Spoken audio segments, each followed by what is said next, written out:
The winner of the 2012 Tasmanian News Limited Micro Business Award is Shima Wasabi. Thank you, Anne. I must admit, quite unexpected and a little bit caught off guard at the moment. Firstly, though, I must thank our Premier Giddings for even throwing a bit of wasabi into her speech earlier on this evening. So, thank you. Nicely positioned there. Shima Wasabi, who are we? We're a very small business based just outside Launceston at the moment. We keep our heads down as much as possible and try and focus on producing the Japanese product, which is reputedly one of the rarest and most difficult crops to grow anywhere in the world.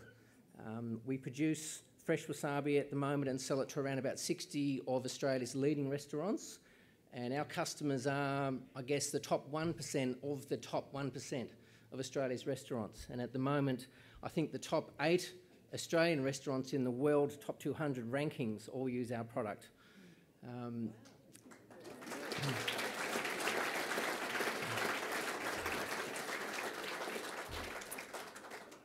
To put wasabi into perspective for you, you're probably all thinking of that dreadful green stuff that comes on the sushi at your $9.95 sushi bar, or you're buying the little tubes from your local supermarket.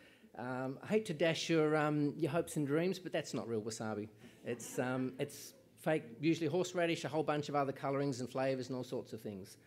To put real wasabi into the picture for you, to the Japanese, what wasabi is perhaps what the very finest black truffles are to the French and beluga caviar is to the Russians. It is their most revered special condiment that they use at their most austere, important family occasions, dinners, meetings and so on. We have been trying to grow it here in Tassie for about 12 years with a lot of R&D behind us, and I think most of the time it's been 2 steps forward and 1 3/4 steps backwards.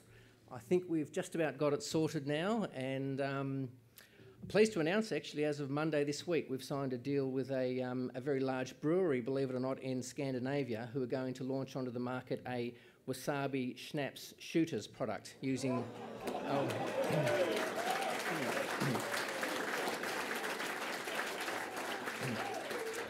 It sounds pretty weird, but then again, Jane Bennett of Ashgrove Cheeses copped a lot of laughs and mirth when she first launched the idea of her wasabi cheese, which features our wasabi, and yet that's gone on to be a real hit for that company, both nationally and internationally. So who knows, perhaps in 12 months' time we'll be back here and we'll be having Wasabi Shooters for entree.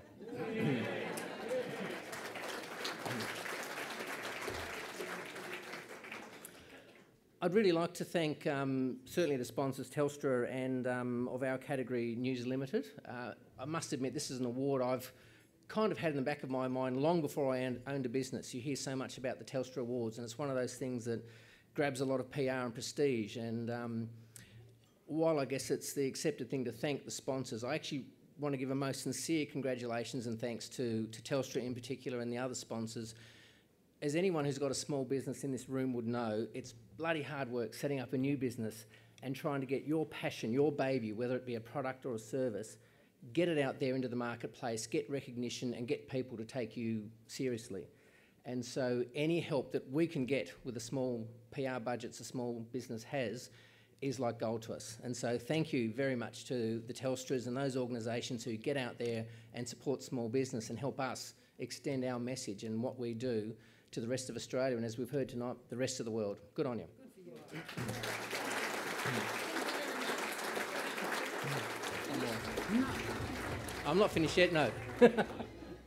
One final thing I must say, look, there's so many people who have helped us, supported us, given us advice and so on, but the lady of my life, my business partner, the mother of my children, she's never doubted me with all the mad ideas and dreams and so on, and at times I think she might have doubted whether this business could work, but she stood behind me and always believed in me, and that makes it so easy to go out and try all these mad schemes that I do and ring up people in Singapore and try and flog them this product they've never heard of, because I know I've got her support. So thank you, Karen.